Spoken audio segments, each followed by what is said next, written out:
நான் உங்க எல்லாருக்கும் சொல்றேன், மே 4ஆம் தேதி வரை பொறுமையா இருங்களேன்.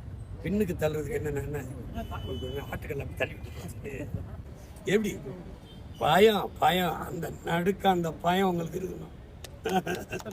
இது வரைக்கும் நான் பூனை பார்த்துருப்பிய முதல்ல களத்துல கூடிய பார்க்குறீங்க. அங்க வந்து நான் எடுத்து வைக்கிற கேள்விகளுக்கு பதில் சொல்லணும். நானே என் வீடு, நான் ஒட்டுமொத்த தமிழ் தேசிய மக்களின் செல்ல மகன். நான் சும்மாதான் பேசிட்டு கூடாது. எனக்கு ஓட்டு போடுறாங்க போடுறாங்க, நான் வெல்றேன். ஆனா தனிச்சு தன்மானத்தோடு என் மக்கள் மீது நம்பிக்கை வச்சு நிக்கிறவங்க அந்த துணிவு இந்த நிலத்துல எந்த கட்சிக்கு நெருக்கடியை எதிர்த்து நெருக்கடியை தாண்டி களத்துல போராடி வெல்லணும். அவன் தான் வீரன். நான் சந்திக்காத நெருக்கடி தான் சொல்லுங்க. 2008 2009 எந்த விடுதலையும் தங்க எனக்கு கிடந்த மாட்டாங்க.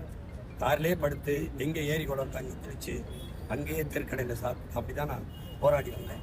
260 வழக்கு மேலே வாங்கியிருக்கேன். நான் ஏறாத நீதிமன்றம் படிக்கட்டும் இல்லாத சிறை கடைசியாக புதுச்சேரி சிறையிலையும் இருந்தது. அடக்குமுறை ஒடுக்குமுறைக்கு அஞ்சிறவன் புரட்சியாளர் நான் ஒரு போராட்டக்காரன், அநீதியை எதிர்த்து வீழ்த்தக்கூடிய வீரன் அவையிலும் முடியாது. இந்த மக்களை உங்களுக்கு தெரிவிக்கிறேன்.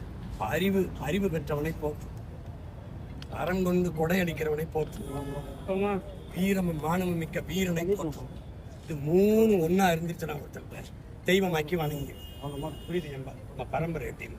அப்படிதான் எங்க முருகன், அப்படிதான் உங்களுக்கு புரியுது தெரியும். அப்போ இது 3 இருக்கணும். ஒரு தலைமை பண்பு பயப்பட விடாது. தடை அதை விட சிறை அதை நிலை இதான கோட்பாடு.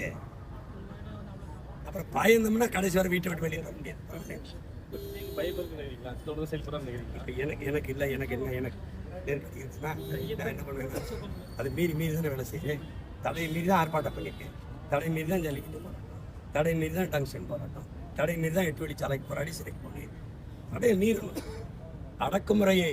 அடக்குமுறையை ஒடுக்குமுறையை மீறி நிற்க முடியலன்னா அது சரியாக.